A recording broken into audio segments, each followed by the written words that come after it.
It's certainly no good saying to you it's only a game, is it? No. It just is not on because of all the people's efforts. I really can't understand how some of you have got the gall to front up here when we've got about 100 people behind this club putting in more effort, more time, more money and more love than you. As long as you've got a plan, even if it's only a 5-year plan with not many details, it's still better than having no plan at all.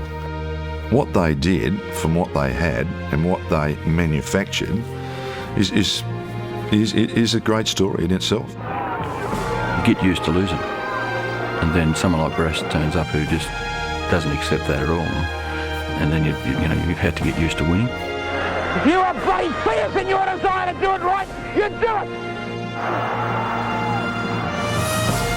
I think if you're tough on them, they'll stand up to the tough mental pressure that comes on in the grand final.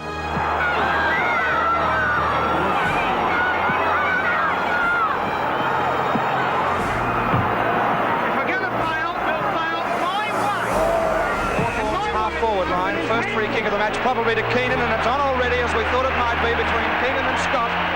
I really like Ron Barassi. Very fair. Put my head into a locker once in a grand final.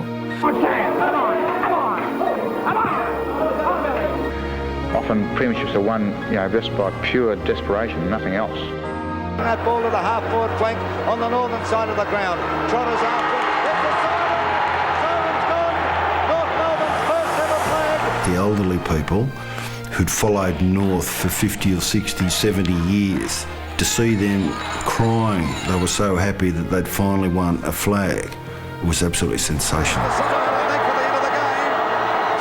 It's a draw. The 1977 grand final is a draw. And we'll be back here next week. I'll never forget, he got up there and he just said that night, he said, I want your bodies for one more week. He said, no, I'll promise you a premiership. And it was good stuff.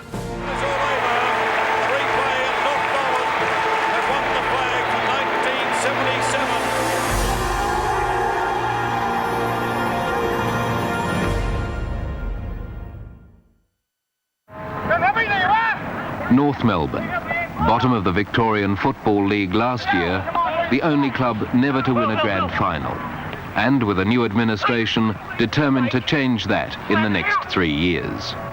The early 70s was an incredible period of time for the football club. I go back when we won 1-2 games in the season, but then with the change of rules, with the introduction of a different committee, we're able to introduce players with experience that transferred from other clubs.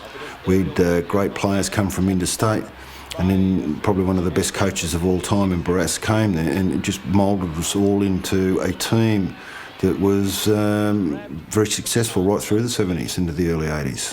Barassi has never known failure, and in Melbourne, Aussie Rules and Barassi are interchangeable names. Well, Albert Mantello was a VFL director at the time, and it was about that time that the Trade Practices Act was introduced by the Federal Parliament. And the Trade Practices Act, of course, doesn't allow any restraint of trade. So the AFL, along with other sporting bodies, were starting to understand that the rules and regulations that have been in place for many, many years, were not going to stand up to scrutiny under the court regimes. So there was talk at the VFL about introducing some form of relief from restraining players from making most benefit out of their trade. Responsible for North's new bid to win is Alan Aylett, a former North Melbourne star player, now a successful dentist, and for 2 years, club president. When did you actually make the decision to go for, shall we say, broke, as far as the club was concerned? Probably about 12 months after we took office, I'd say.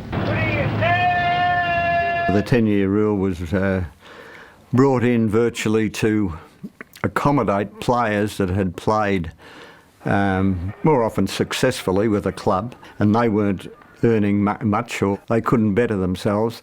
They couldn't do anything about it. They didn't really want people to jump up and down and say, look, we want to move. The only way we can move is to get a clearance from the club. And so they stopped that. They said, right, anyone that's played 10 years or more, they can move to another club. By that stage, Aylett was a director at the VFL, and the VFL were becoming increasingly concerned about the legal status of restraint of trade of footballers. And so the 10-year rule was really designed to take the pressure off the VFL in the event that a player challenged the restrictive nature of the rules. And so Aylett was alert to that it was going to happen. So over a period of leading up to the rule being adopted, we'd certainly done our homework and were starting to sound out the potentials, where a lot of other clubs might have thought, oh, look, at the end of the day, the rule won't happen. The player won't go, whatever. It's interesting that in those days every club had a delegate, and Albert Mantello was the delegate from North Melbourne on the board of the VFL as it was then. And they knew that this was going to pass, and he sat round that board table when the decision had to be made and voted against it. So to throw them off that they weren't going to be part of it, he said, it's wrong, it shouldn't happen, knowing full well that it was going to be 11-1. So we moved on that very, very quickly because taking Albert Mantello's advice, who's a very, very perceptive individual, we were confident that along the line that rule would be brought in, and we'd spoken to most of the qualified players by breaking the rule, actually. We spoke to them and negotiated our position before the rule was actually introduced. So we were ready to go as soon as the AFL introduced the 10-year rule. It came at a time when we only won one game the previous year, so whatever advantage we could get was acceptable. What was your reaction when Arnold was only 14 and North Melbourne said they wanted to sign him up? Were you a bit surprised at this? Well, I didn't really want to give my permission that early, but they thought that he was good enough to play. What is the future for you now, as you see it at the moment? Future? He's heading for marketing management or any type of managing executive job. Now, this is where your name and football will be a big help, isn't it? I think so. I think it's still important to have a position and a job. But does it mean, in effect, then, when you sign with a club, that your future is fairly secure? As long as you play football, they'll look after you? In a way, you got to do the right thing by the club, and if you do the right thing by them, they must do the right thing by you. And if you have your problems at home, they try to solve them for you or help you in a way, like, divorce or if you get married or... Row with your mum? Yeah, that's right. We were very smart. We were well administered, of course, at the time. We were very politically savvy and had movers and shakers behind the scenes like the Josephs and the Ayletts, of course, and Mantellos. And bearing in mind, we were gradually assembling a fairly strong side. We had the basis, or the nucleus of a fairly good outfit. You saw the advent of the Greggs and the Schimmelbushes arrive, the John Burnses, and the two or three others, the David Denchers, of course, what a great star. I had no idea, and I don't think any other place had any idea who the club was speaking to. So it was sort of, once it hit the papers, we were aware of them, but up until that stage, no one knew. I think without permission, it was up to people to go and do this. So Ron, in his wisdom, went and got all the records and found out which players were either had completed 10 years or about to in that particular year. And the whole thing gathered momentum, and that brought North back from being right down to right up at the top. North Melbourne were first to exploit that 10-year rule and got some very good players, and that formed the platform of their ultimate success in 1975. They got three of their superstars who were in that Premiership who had come from other clubs. Three captains, incidentally. And that's, once the 10-year rule came in, as fast as it came in, it went out. So he managed to get Doug Wade, Barry Davis and John Rantell. And we spoke to a lot of others as well. But those three and Barassi just gave the club an enormous lift and attracted attention, publicity and the interest of a lot of other players who were playing football interstate, the Barry Cables and the like. And the next thing, we had an influx of players, probably 10 or 15 players that either came from interstate, came legitimately through the 10-year rule, or players like Brent Croswell, who crossed from other clubs into the North Melbourne Footy Club. They were cleared by their mother club.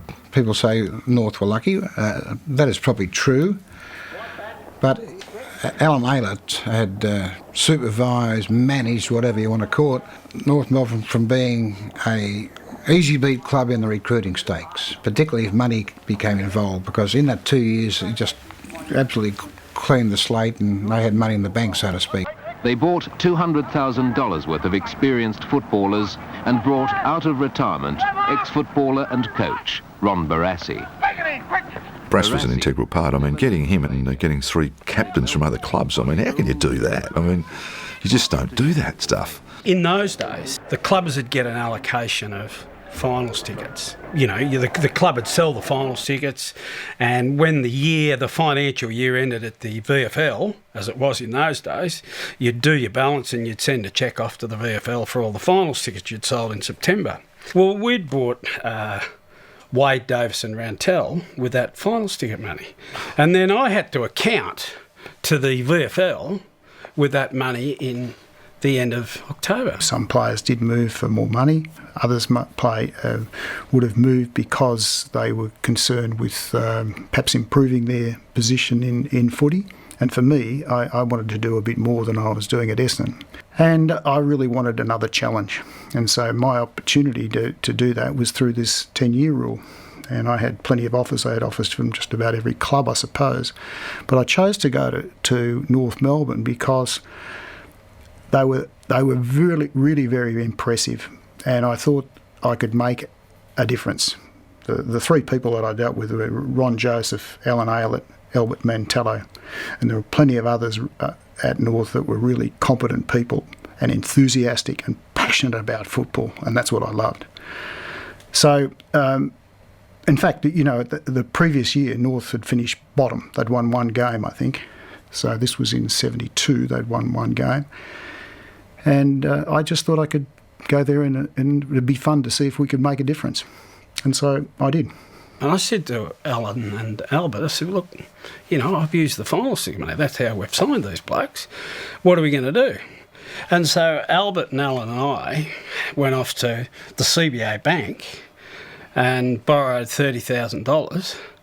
I think it was joint and several. I mean, my parents owned my house, so they never got my house, but I don't know whether Lorraine Mantello and Marge Aylett ever knew that their homes were on the line, but that's how it all started. I mean, the money was gone and we had to go and borrow it to pay it back to the league. They actually started the big money, not compared to what it is now, but back then it was big money. It was a $20,000 a year. The most I ever got at Richmond as a coach was $8,000. Yep, and I remember when I was getting $8,000, the four highest paid players were getting $8,000. But at the other clubs, they were getting $20,000. And they could take a fella, and this is what happened. I remember Johnny Rantel, one of their stars, we were talking to him because he was a 10-year player and he could go to any club he wanted to. And he said to one of our players, Brian Roberts, you know the whale? He said, I'd dearly love to play at Richmond. He said, but I'm going to make more money in 1 year than the 10 years I made at South Melbourne. They came to my home, the three of them, the three stooges, and as I left the room on one occasion, Albert got up out of his seat and had a briefcase which opened in front of me, and all this money fell out on the floor. I'd never seen so much money. I thought it was Monopoly money, you know, it was just all over the place. And he said, if you sign, this is yours. And I said, oh, sorry, Albert, I'm not ready for that. You'll have to pick it up again. So all three of them, Alan and Ron, had to pick it up and put it back in the case. You know, I played football for nothing for 12 years probably. Literally nothing? Well, when I had my match payments that every player in the league gets, whether he plays with the bottom team or the top team. How much is that? I'm not sure. It starts around about $30 a week. Ron Joseph was the first guy to come to me. He was then the secretary of the club and asked whether I'd be interested to talk to them, and I said yes, I would be. But whatever decision I made, I would have had to go back to the Geelong Football Club to see if they would match it or whatever. And the meeting was arranged at the Old Melbourne Hotel, and on the way up, I decided that I wasn't going to go with North Melbourne. That I'd tell them that I wouldn't play with them. I wanted to stay with Geelong because I'd been there for 12 years. I was captain, and Polly Farmer was about to take over as coach, and so on. And so, sitting around the table, I told them that, and then Ron Joseph got a bag out and undid a packet of $20 notes which slid across the table.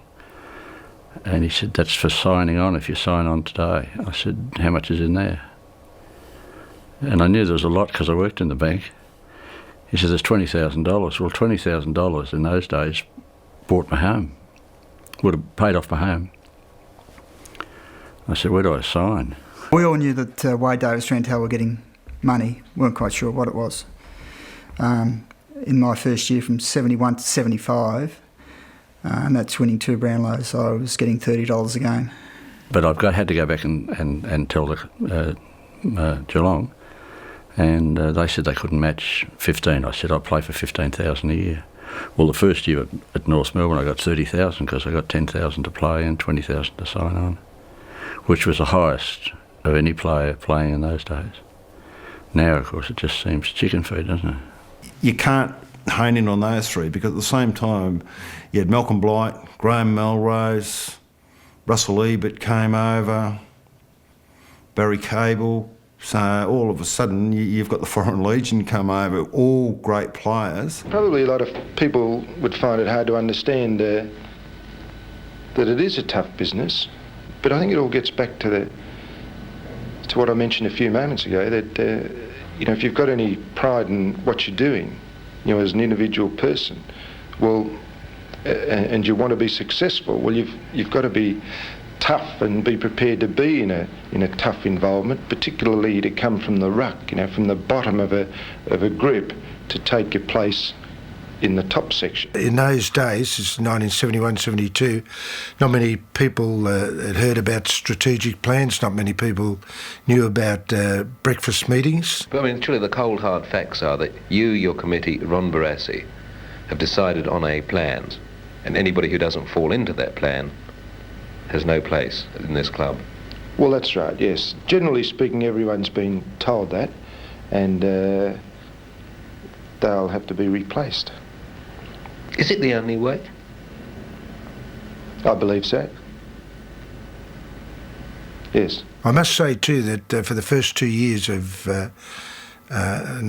which included Brian Dixon's 2 years, of course, there was some success because the style of play changed from what we'd been used to in the 60s, and Brian Dixon did a lot of hard work, laying the foundations which were there when Ron Barassi arrived. Not a lot of credit has been given to Brian for what happened pre-Barassi.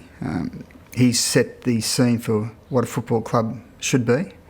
In early 70s, it was more a social club than a football club. You were more concerned with what was going to happen after the game and what was happening during the game, sort of thing.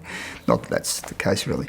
But Dixon gave us a foresight what you had to do to become a successful footy club. And of course he started with a lot of young kids, which happens today, and then it takes them 2 or 3 years to sort of get to the stage where they become regulars and play better football. Brian had a hell of a lot of experience, so for us kids we just sort of went with the flow. I mean, we had some more mature players, we had a lot of blokes that had been around for a while, and a few of those Brian had actually cleared out of the club that subsequently came back, and some of them played in the 75 grand final side. So he probably cut a bit deeper than he needed to, and we lost a few good players. And so my first year we won 1 game. So it was a pretty tough year for everyone, and Brian found it, I think, quite difficult to handle guys like Sam Kekovich and Barry Gunningham, and they were strong characters. And not that Brass found it any easier, but he actually was able to manage them. Dicko was probably maligned in a lot of ways, and probably not accorded the degree of credit that he probably does deserve, because he did set a foundation and instilled a sense of discipline that probably wasn't as prevalent at North Melbourne. I sort of learnt a lot in that year, but we'd won one game, and that was against South Melbourne at, I think it was at Arden Street, by about 5 or 7 points or something, and we thought we'd won the grand final. We'd won one game. But that was just a mentality that we're all sort of used to. Brian Dixon is a very intelligent guy. He might have even been before his time, but like so many coaches, you come in there, if you don't get a good team to start with, in 3 or 4 years you can be out very, very quickly. It's at the end of the day, there's only two sorts of coaches: those sacked and those to be sacked. The club obviously wanted to go places. They hadn't had a lot of success over the previous 50 years, or nearly 50 years. I think they'd played in one grand final, and all of a sudden Ron Barassi, the coach of the century, so to speak, and these 10-year players were there. Aylett was president, and the place had a real buzz about it. They obviously wanted to go places, and they had a 5-year plan to win a premiership within 5 years, our first premiership. Once it was there, to keep this train on the track, there were some high-powered personalities.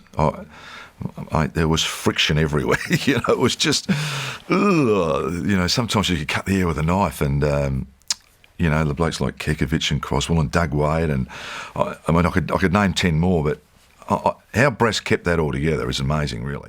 Breathe in. Out.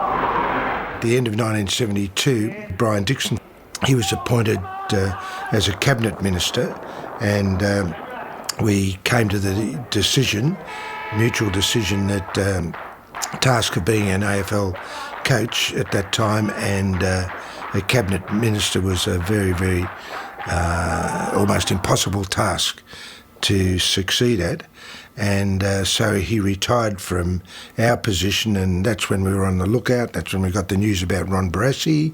So we set out with that in mind, and Ron Barassi took up the appointment of coach of the North Melbourne Football Club in 1973. But I was very pleased to see, class players. I mean, people say, well, you won because of that, Ron. Well, that is true, but sometimes you have those players and you don't win. So it's not just...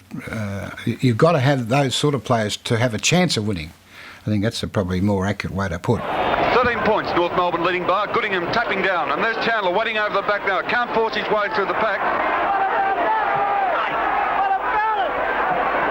I arranged for the board of the North Melbourne Football Club to go away on a live-in seminar think tank, and over that couple of weeks we set about talking about a 5-year plan.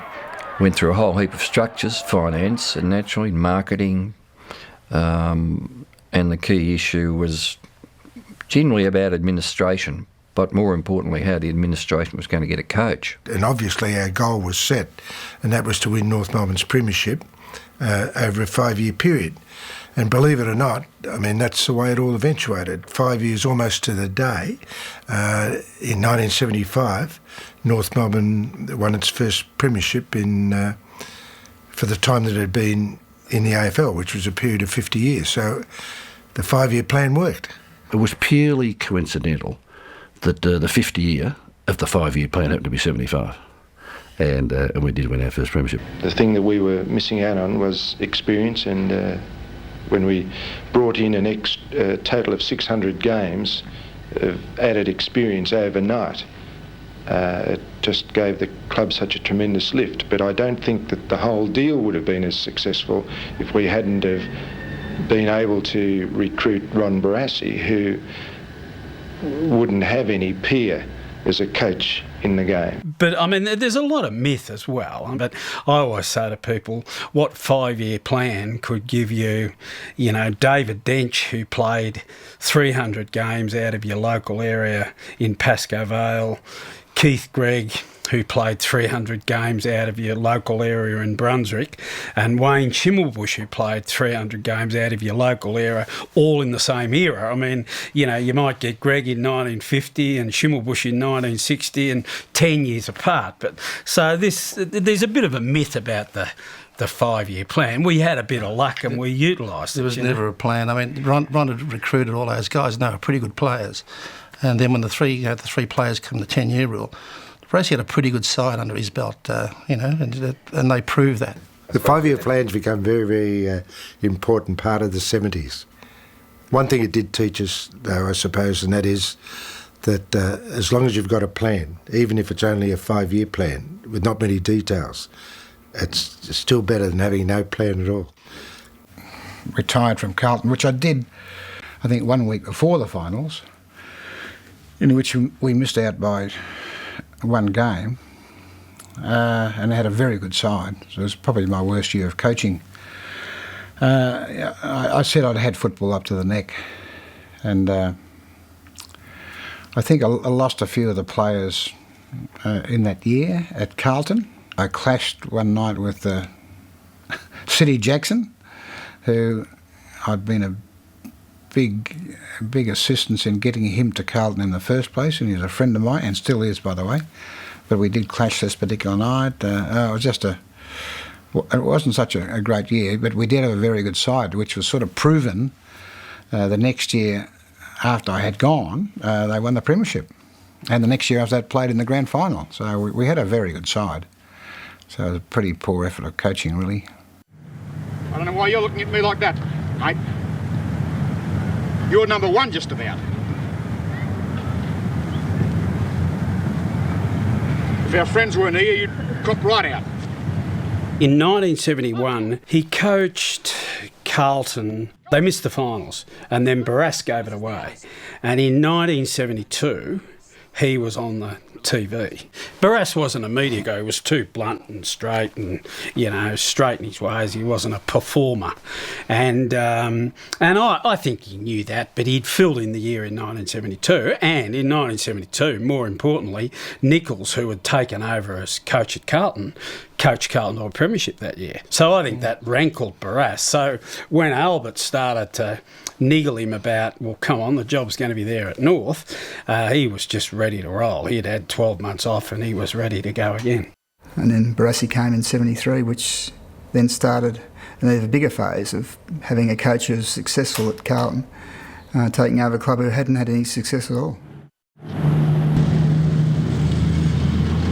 One of the reasons why I think I'd had football up to the neck was that I was trying to run a business that we had 50 people working for us, and I had a commercial showroom in Sydney, one in Melbourne, with commercial furniture. So I was trying to do all that plus coaching. About a year after I had retired, in comes Albert Mantello, and he wanted a desk. So I'm showing him around the showroom, and second-hand desks I want, Ron. And I said, Bert, there's no second-hand desk in here. And he said, well, what about this one here? I said, well, it's just come from our factory yesterday. I know that it's first-hand. He said, what about the legs? I said, well, no, they're okay. He said, no, I've got marks on them. I said, no, they haven't. He said, yes, they have. And he started to kick them. So, yeah, I could see the way this was going. He's going to have to do all this sort of stuff to get himself a sizable discount, which I eventually gave him, otherwise he would have wrecked the whole joint. Anyway, during that time, he said we had time to talk a bit of footy. And I happened to drop that, not on purpose, that I was missing football a bit, missing coaching a bit, and getting itchy feet. And he said, oh, would you be interested in coaching North Melbourne?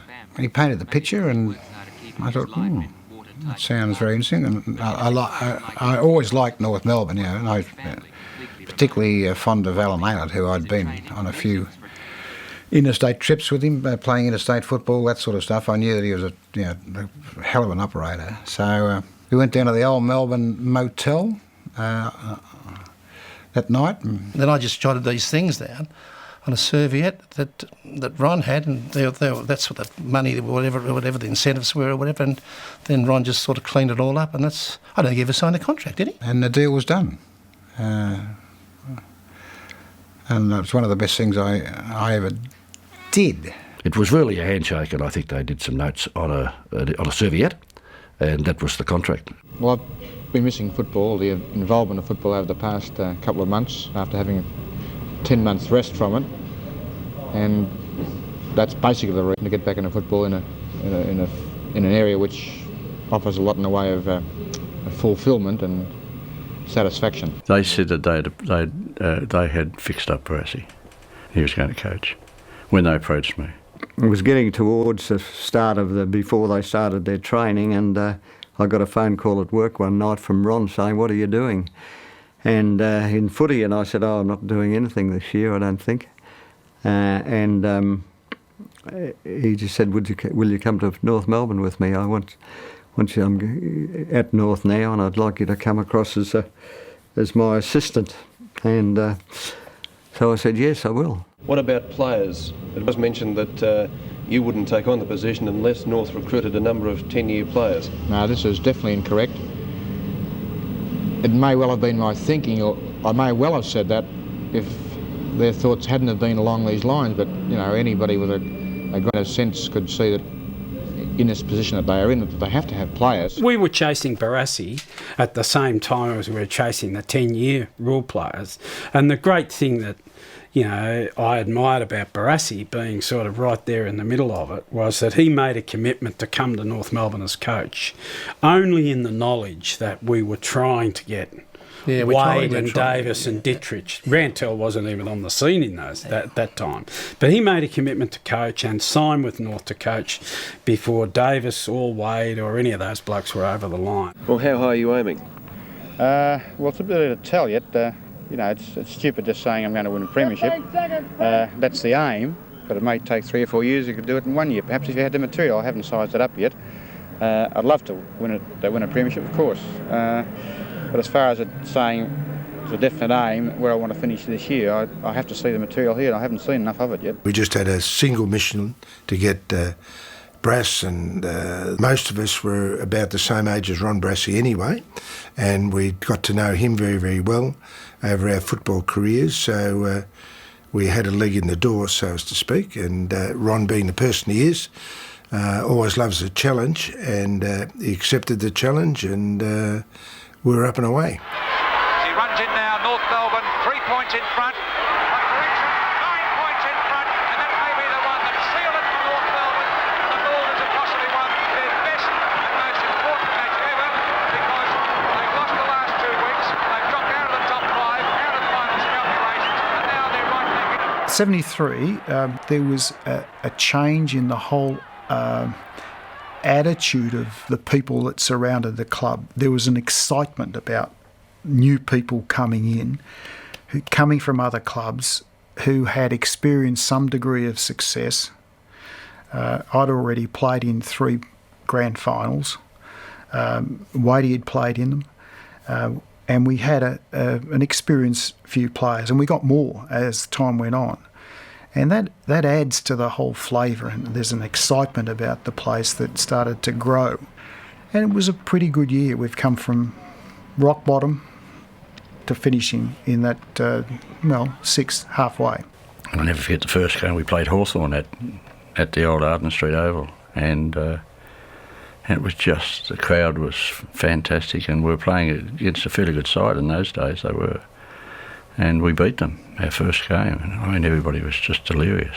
You get used to losing, and then someone like Barassi turns up who just doesn't accept that at all, and then you've had to get used to winning. And we got, I think that was probably 73, all trying to remember back, that we actually started to win some games.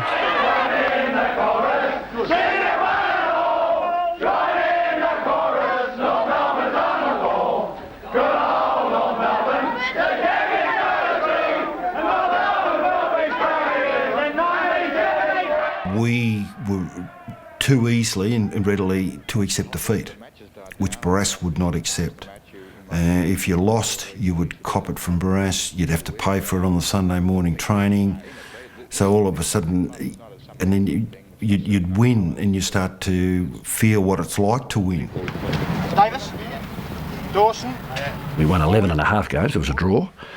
And whilst we beat every team that year, bar one, we also got beaten by every team, bar one, that we played. So we finished sixth. It was then a final 5. We missed by a game and a half, and we had to win the last 3 games, but we fell short. We beat the third and fourth sides, but top 2 sides were far superior. We were beaten by St Kilda last game down at Moorabbin. We had to won that. We were in the finals. Admittedly, we weren't quite ready that year, but the year we had with Barassi and those blokes just made us realise that we are competitive. North Melbourne's buying spree again dominated headlines as the 1974 season approached. From Woodville in South Australia, they secured a high flyer named Malcolm Blight. It won the Magarey Medal in 1972, but was destined to reach even greater heights. The next year, I think we got a couple more players. Barry Cable came back. He sensed that, North was... He had already played at North, but he came back from the West. He at his best, he was a star. He was a great player. Even at the stage I'm talking about now, 73 to 75, he was still a really good player. Very, very professional. Used to do his own weights at home, and I remember going to his place for dinner one night, and 9 o'clock, freezing cold, middle of winter, drizzling rain. He said, after tea, he said, "What about we go out and have a kick in the park?" I looked at him. "You're kidding." No. He said, "No, let's go. So we did. We found a street light in the park, and we had a kick. And that's what he was like. Ron Barassi wasn't born with a silver spoon in his mouth, but he was lucky enough to be born with determination. And round here at Preston, where he grew up, he had to use it. He was an only child. His father was killed during the war when he was only about 4 years old, and his mother had to work. He became a legatee. But even so, there still wasn't enough money in the family for him to get much the easy way. When he was 17, his football career started in earnest, and his mother remarried and went to Tasmania. I think Barassi, he really did step in and show us the way. He took us to a new level of professionalism. No question about that. And particularly a bloke like myself who was full-time, he taught me an enormous amount about success and the values and the things that were critical to success. In Ron's case, I loved the way he played. I loved the way Norm Smith coached. I even brought players down from Shepparton to watch them train. I just felt that he was probably more important as a player than any other player in the competition to his team, because they had a powerful team and he was just the dynamo in the whole thing. I could imagine him being such a great help to his particular coach. Ron Barassi's mother is probably still his greatest fan. During the football season, she buys all the Victorian newspapers just for the clippings.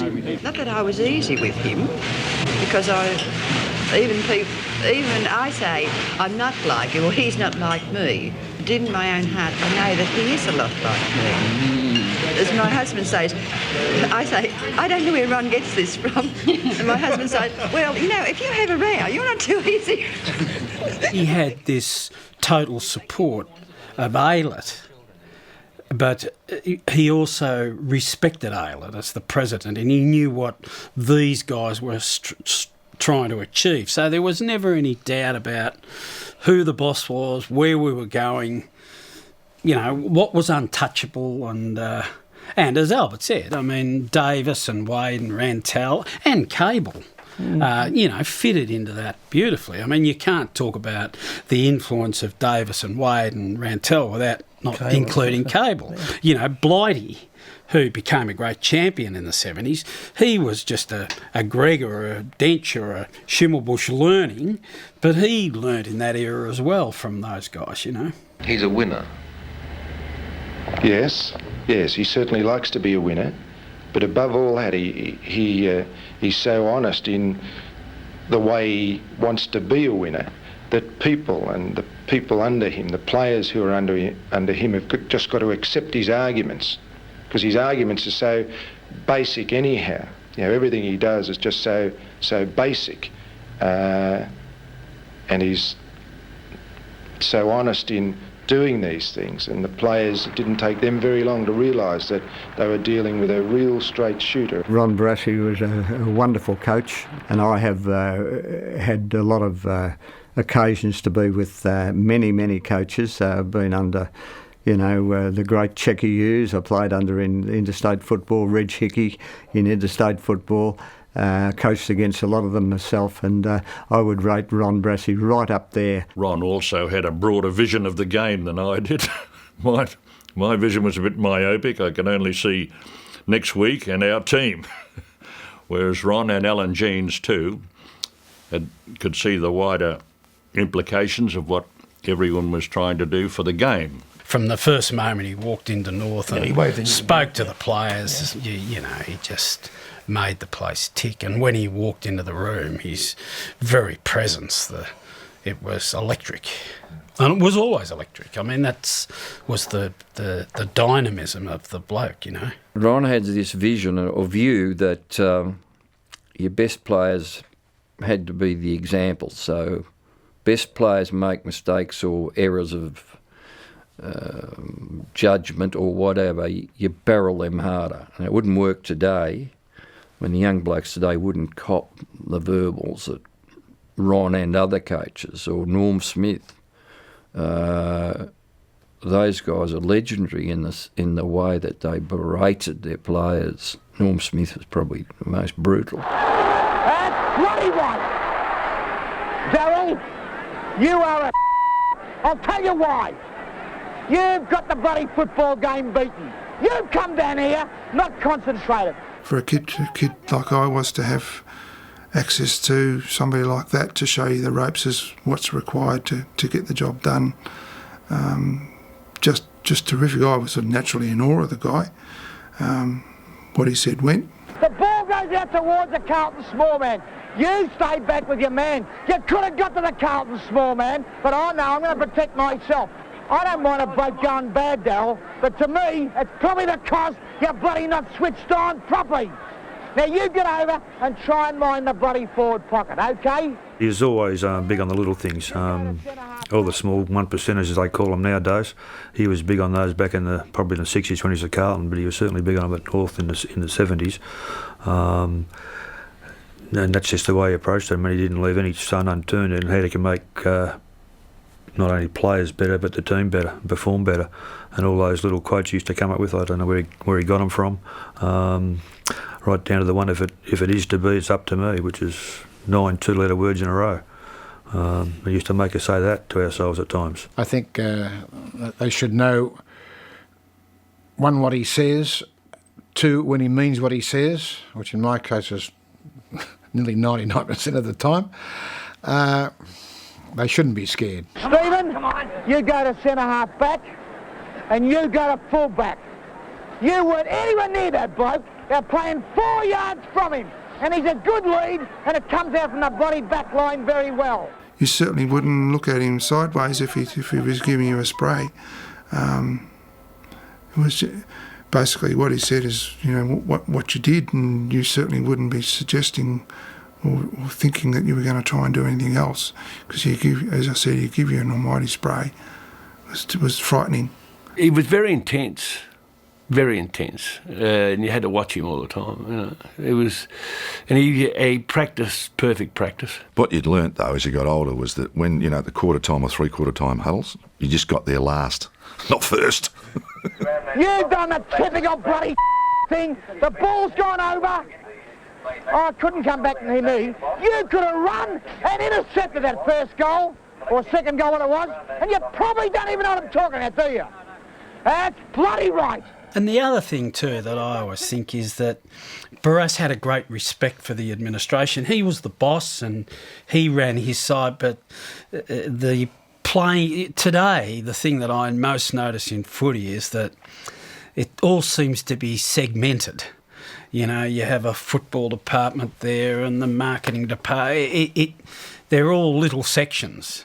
But in that era, and certainly in John Kennedy's era in the 80s, that they had the ability of the whole club being one unit. Now, if you both think I'm stirred up, you're bloody right. You're bloody right. If you are bloody fierce in your desire to do it right, you do it. Now let's not have a bloody forward line do well and that bloody back line play.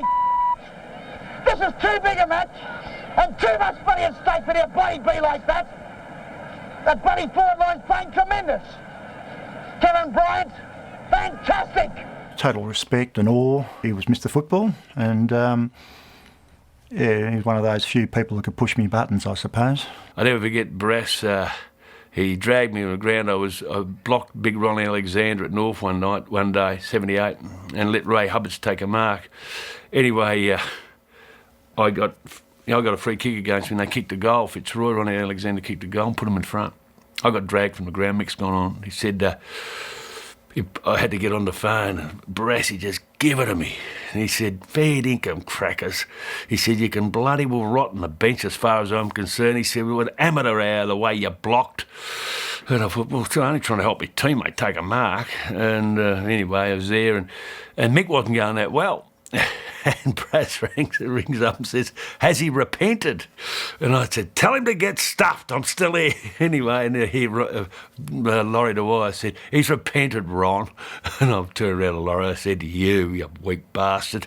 Anyway, I trotted on, and I'll never forget at half-time, I'm laying down, and he's walking around talking to us, and he's got to me, and he's kicked me, come up to me, kicked me in the guts. And he said, as for you, Krackers.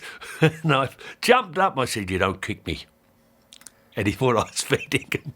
And I started to laugh. He just shook his head and walked away. He said, I've had a gutful of you sometimes.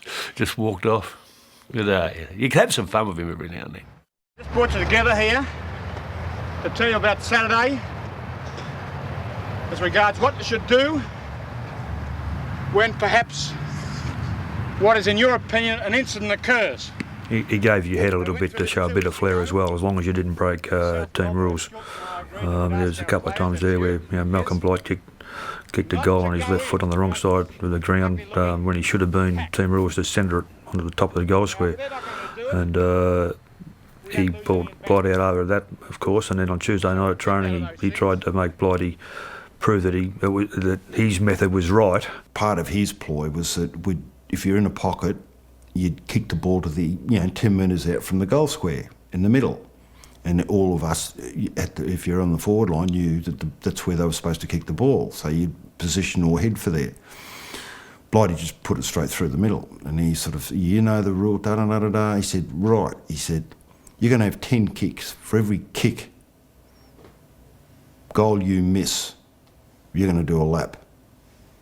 You got 10 kicks. After 7 straight goals that Blighty got, Brass said, forget it. All right, all in. So, yeah. So it just proved that Blighty was a freak, yeah. Yeah, he was fairly tough, yeah. I mean, that particular day, and the only offence I've got, please, Judge, listen, was I had a quick look to the goal square and there was no one there, so I actually kicked the left foot check side, which is a non-preferred side, but I actually kicked a lot on my left foot anyhow, and it went through the middle. And I know we were playing Melbourne that day. We were only 2 or 3 goals up, so it was an important goal. So I sort of was starting to run back to the centre. Oh, okay. Actually, you know what? Nearly every game I see now, someone kicks a goal and gets taken off or goes off. I was before my time, that's obviously what it was. Malcolm Blight, it's a big kick. It's a mammoth kick. It was not only me, there was Blighty, Cable, Croswell. Used to get into us something shocking. The broad perception out there is that we clashed, and we did clash, I guess, but it wasn't in with any degree of malice or venom. It was more the challenge that he would challenge and test you. And I guess in me, he may have seen something in himself, the way Norm Smith handled him. And I was a very easy whipping boy, not an easy whipping boy, but someone that he would, I would imagine, take a great deal of delight, because he knew that I could cop it, first and foremost. He knew that I probably had the ability to respond. So in one regard, it was a great challenge. And in my particular view, I took it on board as a challenge. He said to me that once that don't get carried away with your ability because it came out of the eye of your old man's penis. And that was one thing that's one thing I didn't like, and there's a few other things he said. Any players around, you can still remonstrate by voice and by demeanour. But don't go in and create this pack and don't rush from everywhere. because I think we've all agreed on this. We've had our talks about it. We've got to do something to try and make football look a bit better. That's the one thing we can do easily, so I'm expecting you to follow those things out. You look back now at his coaching style, I suppose it was tough love. He had principles and fundamentals and he drilled it into you, and he was very firm, Ron, but he got results. And at the end of the day, some of the things that Ron Barassi said, you know, the 73 and 74, the 2 years I played under him, still ring in my ear now. And I find myself in normal, everyday conversations, some of the things I thought, gee, Ron Barassi said that, you know, 35, 36 years ago. One night, we believed he wasn't there, and John Dugdale and Slug were taking training, and so we're out in the track at North and mucking around, and everybody's having a great time for Tuesday night, and we didn't know he was up in the stand.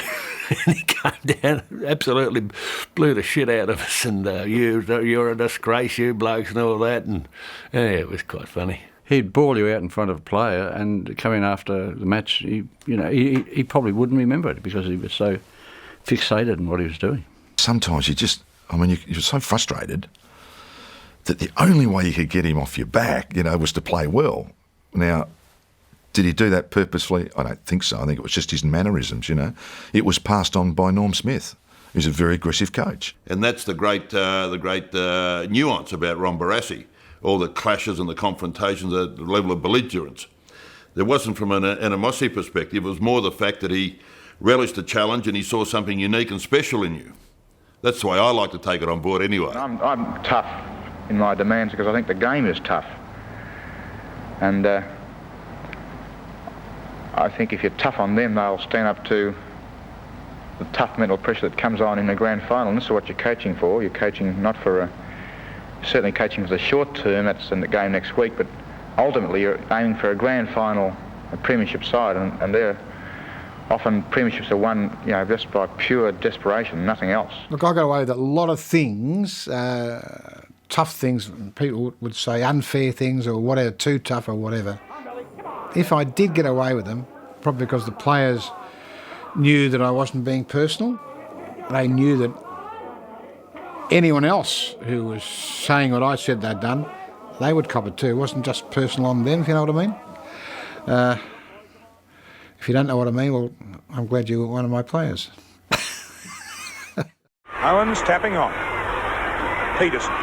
When you think back in the late 60s, North were lucky to get a story in the paper. They used to televise footy. I think it was the last quarter in those times, and the bit on World of Sport. Well, North never featured much, but in 73 and 74 with Ron Barassi there, he lifted the profile of the club, and they became very progressive and trendsetters of the competition. We're a bit lucky too. Those three players, those 10-year players, they were all good people. They're decent family guys, and I think they were all married at the time. Some had children, and they were very good people.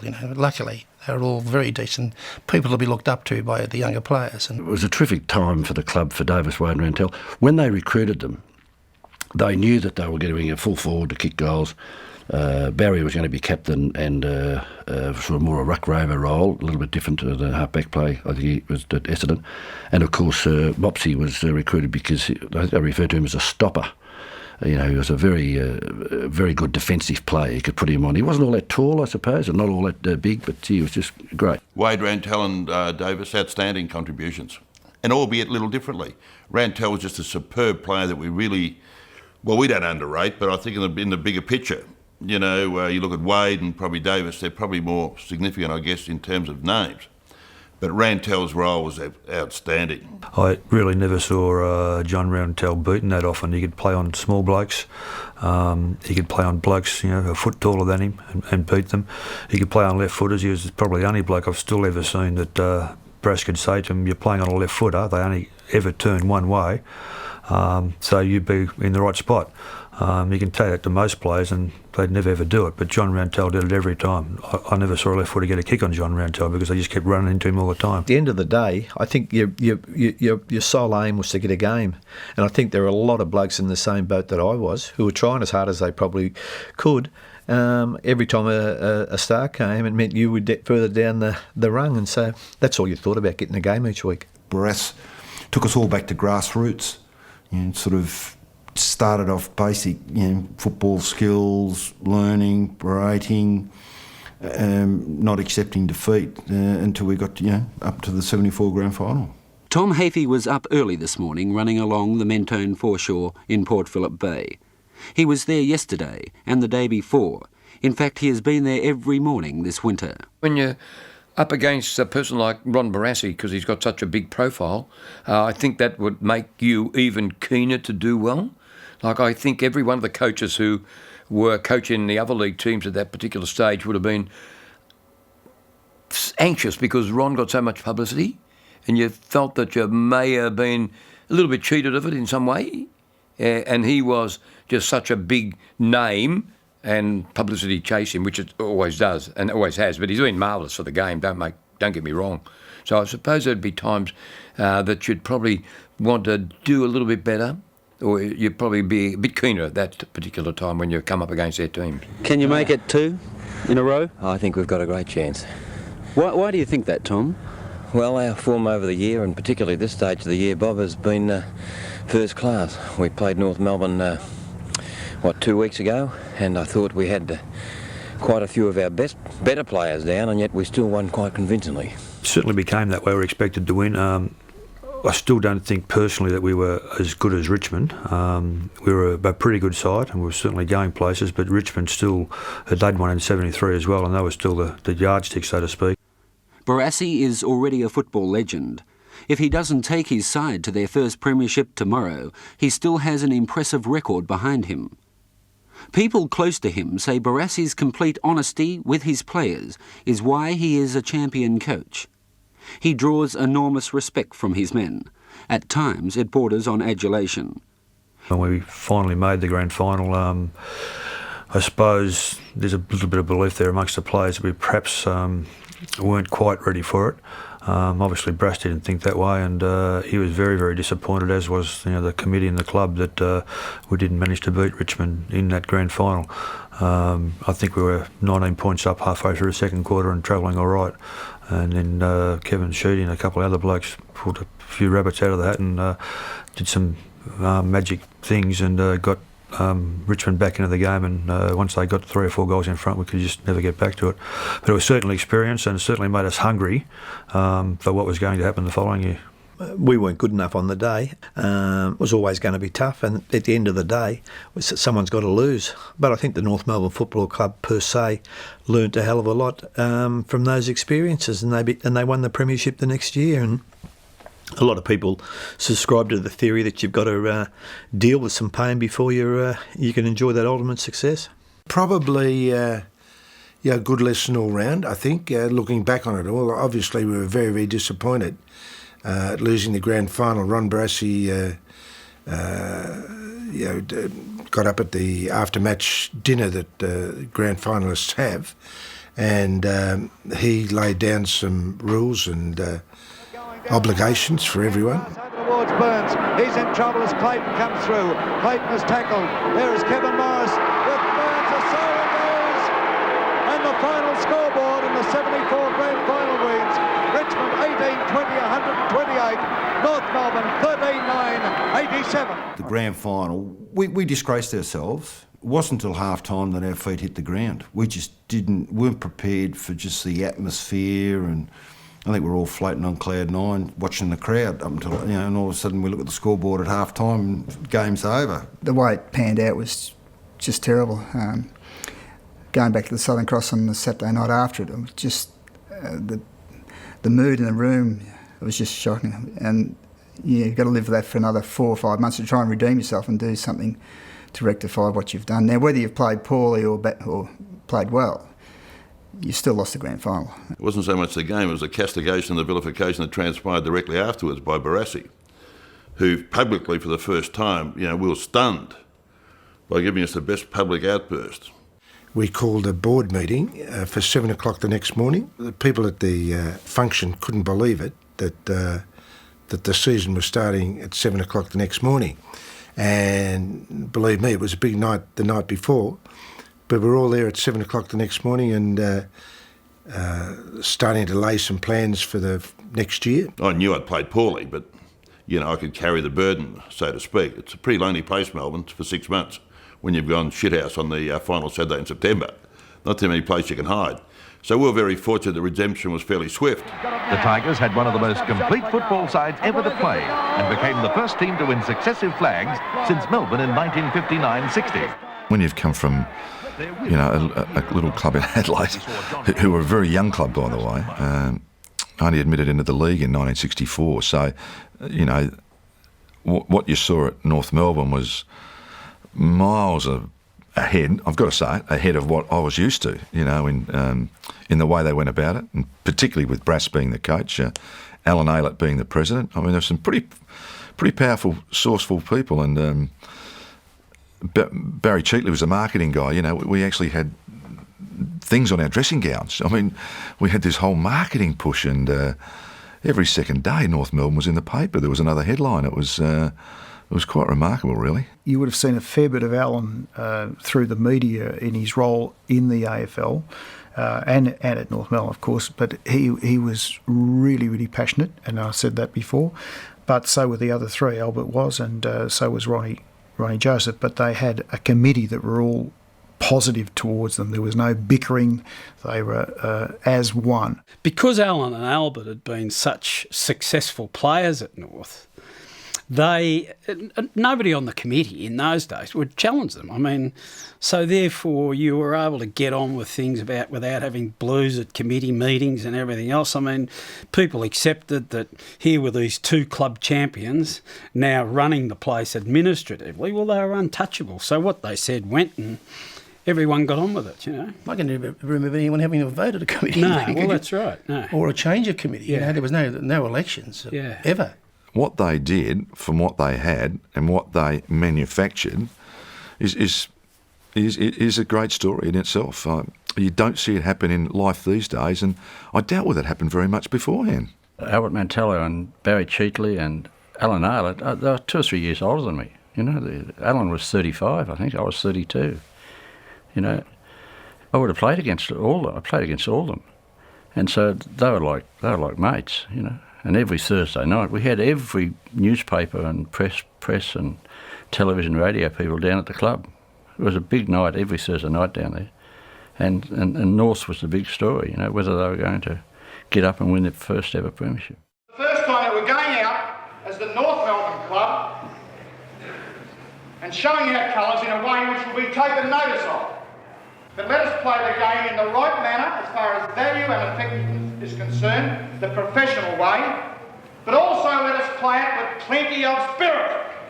Don't get run over out there by anybody. We had our backs to the wall in 1975. We lost the first 4 games of their third year, and we were staring down the barrel, and Barassi was in his 3rd year, and you know, there was a bit of disquiet, and you know, we had to pull the club together very early in that season, and to Barassi's great credit, you know, after starting 4-0, you know, he turned it around, and that was our premiership year. Just after losing 4 games in a row, we called Ron Barassi. I made sure I had Albert Mantello on my right shoulder, but I arranged a meeting with Ron Barassi at my home in Essendon, and Ron came out and Albert was there, and we just laid down a few rules for Ron. Not that he was doing all that badly, I must say, but we just wanted to make sure that everyone knew who was in control of the club, and that the club wasn't satisfied at all with the on-field performance. Now, have I got initiative here? Well, don't have to get there at 37 and try and show you how. You've got a leader, Barry. You can't be getting the message through. Doubt's your experience. Robbie, you've got that experience to get these guys on the move, running past, making hand pass targets. I want it done. If we're going to fail, we'll fail my way. And my way at the moment is handball. So get out there and attempt to do as I ask. If that fails, then you can blame me. But at the moment, I am blaming you. All right, now, come on. But he just took that in his stride, and I mean, he's just a fantastic person, as we all know. When a coach, you know, is probably confused or at a loss for what to do next, he needs a very strong president who is able to read the situation and step in and take hold of the reins and say, look, this is the way it's got to go. And Mick Aylett, he could do that. He was a great football man. I mean, you know, if you sort of wanted to identify, you know, the one person that had the courage to say that football had to spread nationally and had to make the sacrifices and make all the Victorian clubs shudder, it was Aylett. And it probably cost him the presidency because he went too hard and too fast for his own good. But, I mean, we've got a national competition today that thrives, and victory has 1,000 fathers and defeats an orphan, and nothing could be truer than that with Alan Aylett. And then we started to come good, and then we became fairly invincible. There was a manic belief in our own abilities. What were your feelings after losing the first 4 games of the season? Well, at that stage you sort of don't look as far ahead as this. You just sort of look ahead to the next game. And did you write North off then, though? Oh no, I was a bit worried after about the 7th game. We had to start winning then. The time was running out if we're going to make the 5, and we did. Well, when I say we did start winning, and once we were on our way, well, again, it was the same thing, you know, the match next week, and but once we got towards the end, we knew we could make it, and once we got in there, we knew we'd have a big chance. There was a big kerfuffle over whether Ron thought that Wadey was getting near the end of it and didn't know whether he'd prove of value in the finals, whether or not to play him, and actually one night we dropped him. Wadey was probably getting towards the end of his career. He's the only player that I can remember that after learning that he'd been dropped from the grand final team in 1975, 10 minutes later there was a knock at the door, and it's Wadey. And Wadey presented a case that, an impelling case, and we changed our mind. It was really touch and go whether he would play in that grand final side that won the first premiership. And on the Thursday night, he wasn't in the team. If we'd lost and he had played poorly and not kicked a goal, let's say, we would have been feeling really bad. But he played well. He kicked 3 or 4. Could have had more. And Barassi decided himself. It wasn't pressure from anyone else. He just made a decision where all the way along the line he thought that Wadey wasn't going to be in it. He changed his mind and put him in. I didn't play in the preliminary final. I was injured. Well, they said I was injured. That's what they said. I think they dropped me. I was a little bit sore. But in that final, Richard McKelchek did his knee. And so there was a position available. And there was a lot of debate whether they'd play me or not play me and so on. And when I left training that night, I still didn't know that whether I was playing or not. And at about 9 o'clock at night, there was a knock on the door. It was Barassi with a chess set. He said, "Do you play chess?" I said, "No, I don't play chess." He said, "Just come out to tell you you're in the side, and we want you to play." And he went through he said, "The one thing I don't want you to do on the day is I don't want you to go for a mark ever during the match. Just want you to stay down. We've got a plan worked out that they'll be looking for you to go for marks. You just stay down." And it absolutely worked a treat. I kicked 4 goals, should have had another 3. And all the balls came over the back and I got them. Well, in 75, I was actually picked to play in the grand final, and in those days we didn't have interchange, and in hindsight, and it sounds stupid now, I tried to get myself in the 18 and not be on the bench. It was a bit like there was a bit of a stigma. But and I'd missed the finals with a hamstring. I tore it before the first final, and I'd been playing up until then.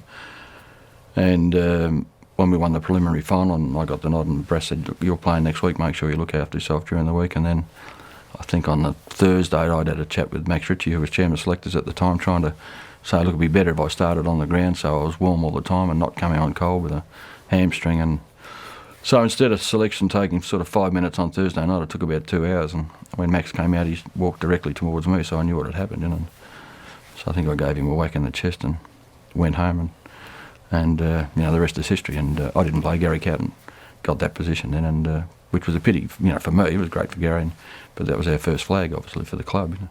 Williamson, welcome you to the grand final of 1975, North Melbourne versus Hawthorn. Davis of North won the toss, and they're kicking to the western end of the MCG.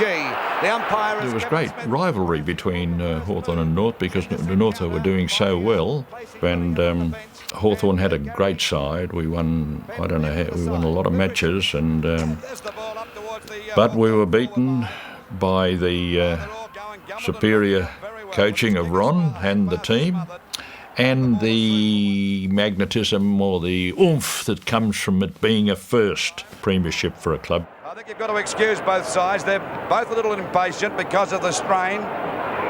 Kekovic in front, couldn't hold that mark. Punched away by the defenders. Rowland goes for a hand pass. Back to Calvin Matthews. He's grabbed. And they're tackling pretty hard at the moment. Jaworski gets it back. Going after it now. There we see Henry, a little slow to get rid of it. Tucks in there, battling hard with Cable. A fair bit of the first quarter, because I think John Burns was playing in the centre and he kicked 4 goals in the first quarter or first half, which goes a pretty good start. And then once we got to three-quarter time and we were in front of the three-quarter time, I remember at the avalanche in the last quarter. I don't think anybody, the crowd was on our side because we hadn't been premiers ever. So there might have been 100,000 people there, and there's probably 90,000 on parade for North Melbourne, and the other 10,000 got drowned out. And once we kicked the first goal in the last quarter, there was sort of nothing. We knew then there was nothing that was going to stop us from being premiers. So it was a good feeling, really. It's North Melbourne through Chisnell, getting that ball to the half-forward flank on the northern side of the ground. Trotters after it. There's the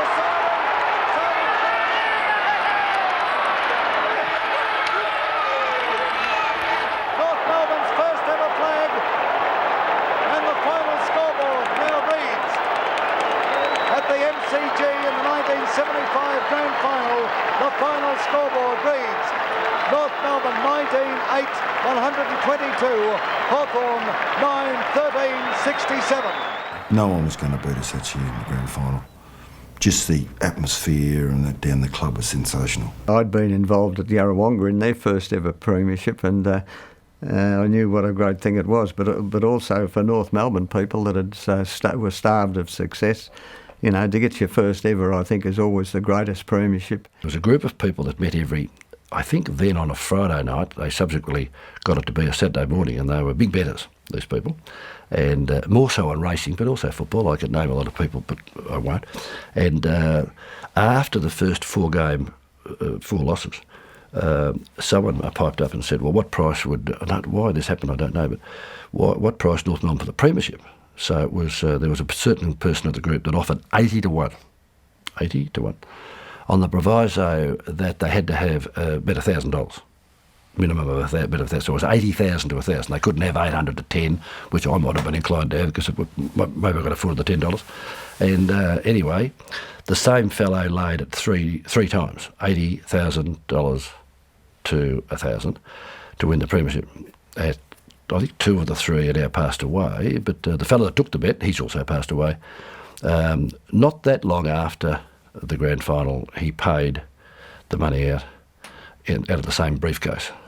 And the money was up front, so it was $243,000 that was paid out. A lot of money in 1970 at the conclusion of the 1975 season. You don't have to be real smart to work out they met a better side on the day. Gentlemen. They will stand by now. Sir Morris Nathan, President. You're so engrossed in what's happening, doesn't it? But winning a grand final in 75 was probably the best thing that the supporters have ever seen. Really, it was unbelievable to see the members at the ground after the game. Things you'll remember. Come on, Barry. Let's go.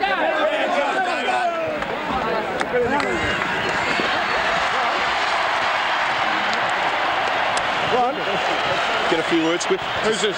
Channel 2. Channel 2, yeah. Right. Oh, well, it's my station. You seem very fast compared with 2 weeks ago. Yeah, so we didn't play well that day.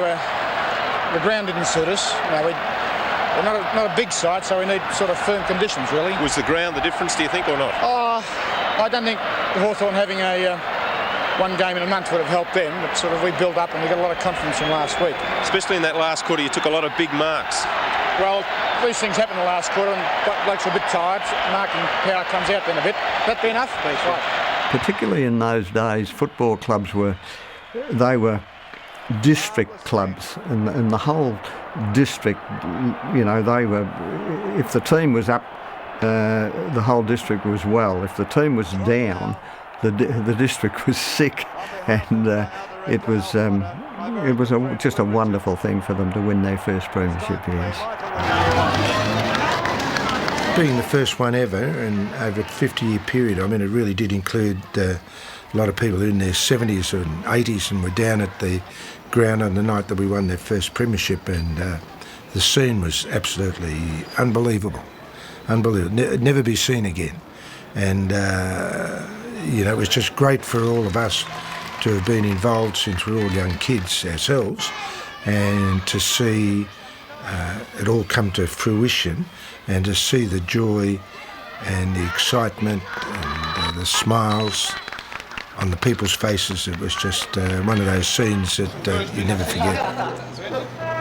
I suppose after the game, the most endearing memory I have is something I'll never forget, and even talking about now sort of sends tingles up your spine, is going back to the ground that night and being introduced to the crowd, and to see the thousands of people there at a barrack for North Melbourne, a lot of them for 50 years, and never to see any success, to see them sort of openly crying was something that none of the players, I think, will ever forget. We all talk about it when we catch up with each now. We'll talk about that night back on the back of the semi-trailer.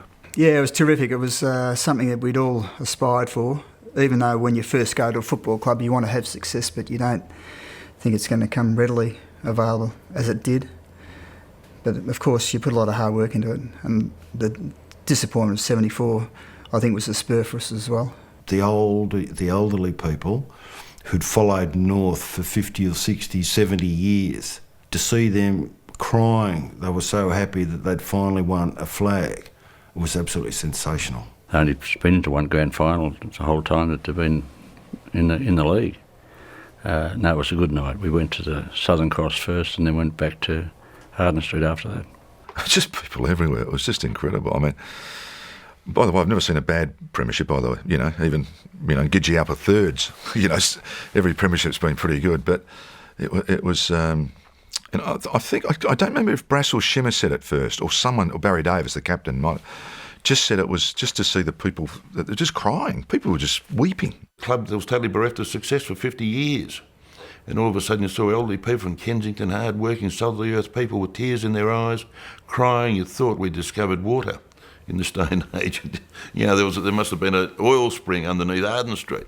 But people were just ecstatic. And, you know, they were just so precious, those moments. 75 was pretty good. They can never take that away from us.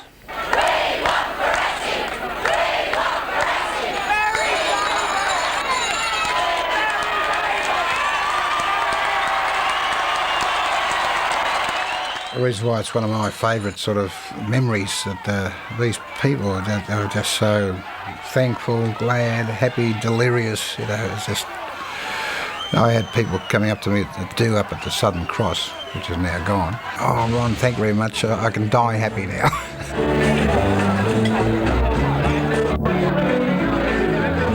One of the things that the coach down at North Melbourne was very strong on was I don't think there's any worse than someone being late for the team bus. And so buses left on time. And if there wasn't all the people there, bad luck. I had the cup at this time, and we took a bit of time getting out because there were autographs and talks. And anyway, when we get outside, the bus is gone. OK, well, I can't bitch about that because anyway... So it didn't matter because there's taxis there, so we grabbed a taxi and we get a puncher. This had happened just outside a little pub, it's not there now. And we said to the guys, mate, we're not going to help you. Keep the meter running. We'll go into that little pub there. Come in and get us when you're ready. So we go into this little pub. It's got the bar, 4 people drinking, and a barman, and they're all watching a replay of the grand final. So they all naturally look around when someone else comes into their space, you know. And it's the coach, the winning coach, with the cup. Anyway, we had a funny 10 minutes in there, and we eventually get down to the night, and it was just marvellous to feel all the gratitude, and everyone's so deliriously happy, you know. was just fantastic. First of all, congratulations to you, Ron. And is there anything left in your football career for you to do? Win a Brownlow medal. Too late, Ron. Yeah, I knew that answer, but apart from that. I just enjoy being in football, and until I get sick of it, or get sick of me, one of the two, which can be the case with the coach, I'll keep going. John, was it your biggest disappointment yesterday? Yes, I think it was, Bob. I think it was. Until a couple of weeks ago, I hadn't ever seen the replay of that 1975 grand final, but I did have a look at it, and I have to dip my lid to Ron because whereas the Hawthorn guys played the way I was looking for them to play, banging the ball down the ground at all costs and fighting the contest down there, Ron's players, the North Melbourne side, delivered the ball much better to their teammates, and I'd have to say this was a direct result of the coaching styles, and that way was superior. In fact, I learned more from that about a month ago than I did at the time, Did you get upset at the number of 15-yard penalties that were handed out against your team yesterday? No, I thought they were all justified. Did you send out to your players and try to curb them doing that? Yes, on the back line.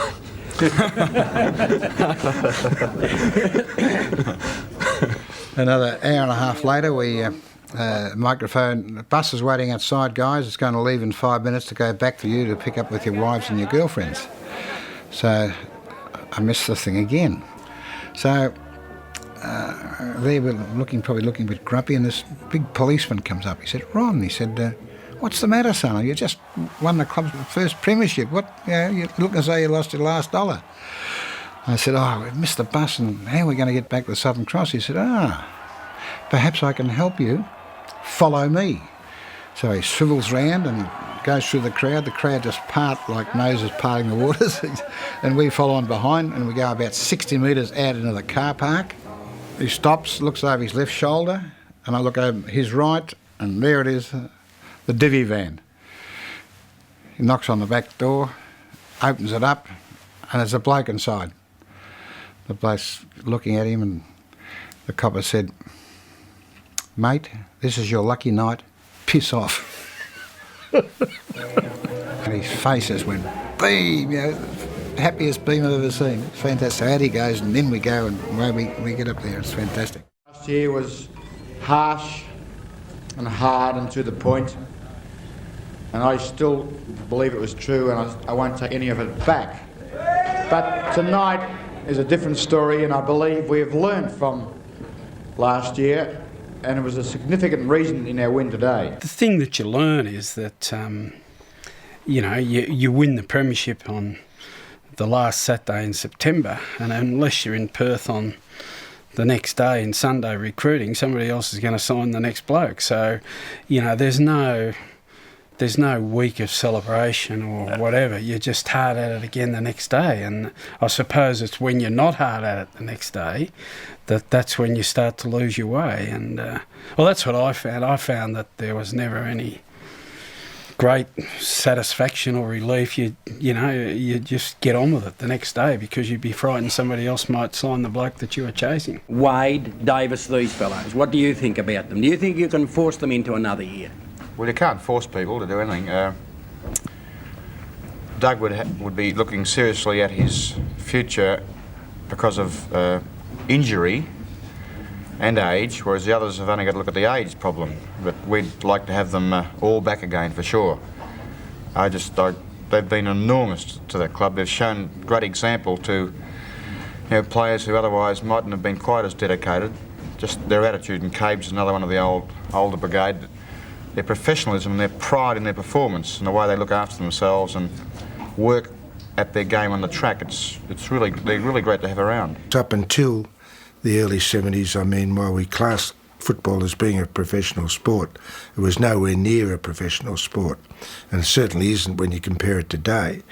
But so, taking all of that into account, it was just an exciting time, and if ever there was a time to win a premiership, it was just at the in that era where the beginning of professionalism started. Thank you very much, John, Could and I thank make you. just one little point? Certainly. Very quick. Coach, quiet, Lou. It's our day, not yours. You were personality of the year yesterday. Yeah. Now, as coach, you get a lot of credit, and I suppose in a way that's fair because he also gets the axe at times too. But I'd just like to know, let people know that a lot of people have helped me at North, and I don't just mean the players, but the other people at North, the selectors, Mick Aylett, with suggestions, and it's been a pretty open sort of discussion area for football at North because there's such a lot of brains there. Billy Stevens, Ray Jordan, they all come up with ideas at times which are really good, and it's very, very helpful, particularly to a guy like myself who hasn't got the time that I'd like to spend, and I'd like to make that known. There was no greater admission of the quickening pace of the game than at the beginning of the 1976 season, when the league introduced the two umpire system. We're going to play the match against Richmond now. The team that we love playing, and who loves playing us? Prepared for the chaos it was to cause. In 1974, they completely wiped the floor with us in 4 matches. Today, come on. Last year, we returned the compliment beautifully. So 76 between the two clubs could be a crossroads situation. Yes. Which is going to be the club that dominates the other? I believe it's going to be us. I believe because I'm in my 4th year with you and I just could not believe that you haven't taken some notice. I believe you know and you feel the way football's got to be played in the modern 70s. He was once described by a football critic as a man who, every time he looks in the mirror, he takes a bow, and has a head so big he can't get an aspirin to fit it. Whether you agree with that description or not, Ronald Dale Barassi is a force to be reckoned with in the world of VFL football. That Barassi is a far cry from the man who now lies in Geelong Hospital, recovering from injuries received in a car crash that nearly ended his coaching career. He was going with Neil Roberts to Geelong, I think, and had the car accident, and we got the news that he was pretty crook, and so was Coconut. And then we actually had to play in Adelaide, a night game. And Barassi obviously wasn't there, so I had to take training that night. And we were just like a ship without a rudder. We, what's going to happen without Barassi, and that sort of thing happened. And we got pumped over in Adelaide. Well, what about your chances this Saturday? If you're going to be at the game, as you say, you won't be able to jump up and down, but you'll be there trying to give some kind of moral support, no doubt. Well, I'm a bit at a loss to say how we'll go. We'll have a very good chance. It's at home, and we had a loss on Tuesday. Which is quite a devastating one, wasn't it? That's right. And but I always like to feel how the guys are thinking about the game, and I can't do that being away from them, so I'm not as confident that I'm right as usual. But given those two things, the fact they got beaten and we play them later on in the year, or in the finals, it's going to be a tough game. They won't win it easily if they do win it at all. It was a bad accident, and there were some severe injuries. Neil Roberts in particular, and Barassi. But then, he was there the following week in crutches and on a bloody cart. And then it took us a little while to get over come to realise that he's going to be okay, and then he's on the crutches and he's throwing the crutches and all that sort of stuff, so it didn't take long to get back to his normal self. Brent. All right, fellas, now listen. We said we'd have a bloody fight in our hands, we have. We probably didn't think we had as good a team in 76 as we did in 75, but we managed to get there again because we just got used to winning. And indeed in the preliminary final in 76 I actually cracked my ankle. So unlike the year before when I didn't care what it was, I was going to play, and so I had it cracked right through my ankle, which I did play. 76, Keith Gregg leads North Melbourne onto the ground for the 1976 Grand Final. Now, Jeff and David, we saw the moves that Ron Barassi made last week. There were millions of them. There were 10, in fact, out of the 18 positions on the ground. What can we expect Richmond today? was probably the best side in 74. In 75, I think Hawthorn over the whole year were better than we were. We managed to win because we had that thing of, this is our first premiership, nothing's going to stop us. 76, we started poorly. I think we lost the first 4 games of the season, which could have been a hangover, as you perhaps called it. But then we got going and we made the grand final again, and we were probably the best side on the year that year. Here it is, the start of the 1976 VFL Grand Final. The opening bounce will favour Keenan. Gets the first tap out. Chance for Keith Gregg, taken away by Kelvin Matthews, who goes down to a solid hip and shoulder from Terry Moore, who is at centre half forward for North Melbourne. Probably the only reason we really lost was because of Peter Crimmins. He was about to die, and he was a Hawthorn stalwart. He's their captain. He obviously had a bad run with his cancer. And the Hawthorn players, like we did the year before to win our first, Hawthorn players were really hell-bent on winning the grand final so they could take the cup into Peter Crimmins Hospital. And that's really the way it went. I don't think anything was going to stop them on that day. So we won one year that we shouldn't have won perhaps, and they won one the next year that they probably shouldn't have won, so it was sort of evened out. I think that's a spur that Hawthorn had. And I can always remember the photo of, I think it was about 3 or 4 Hawthorn guys in the hospital with Peter with the cup. It's just, not that you want to lose grand finals, but I just thought it was a terrific photo, and the esteem that they held Peter Crimmins in was fantastic. 76 was going to be very difficult for us to beat them in that grand final. From point blank range. Didn't miss. Roar. Players run back to the centre, and if anything, I must say that Hawthorn have picked up their confidence quicker than North Melbourne. They beat us 5 times that year. In the night grand final, they beat us twice during the year, and they beat us twice in finals. And we had a chance to win. It was only Peter Knights that stopped us. He played a fantastic game. Yeah. Scott and Keenan again behind the play. Oh, and did you like? Oh, and another one. Oh, Peter Keenan, if you don't mind, please. Well. And was that seen by the umpire? It was for a free kick, but no report. Oh, Peter Keenan. It was Hawthorn and North Melbourne in those days. We're the two, probably the best teams, best clubs, perhaps. Their effort was just fantastic. So they were a very, very strong club, and they had a bit to sort of prove, and they proved it. Proved they were a bit better than us on the day.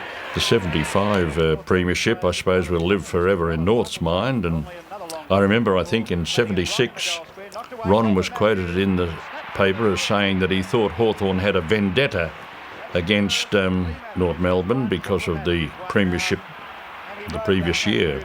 I think we appreciated and respected each other's talents and team. Hawthorn, as you said, had some great players, and Lee Matthews and Don Scott, who was a big, tough competitor. Peter Knights, of course.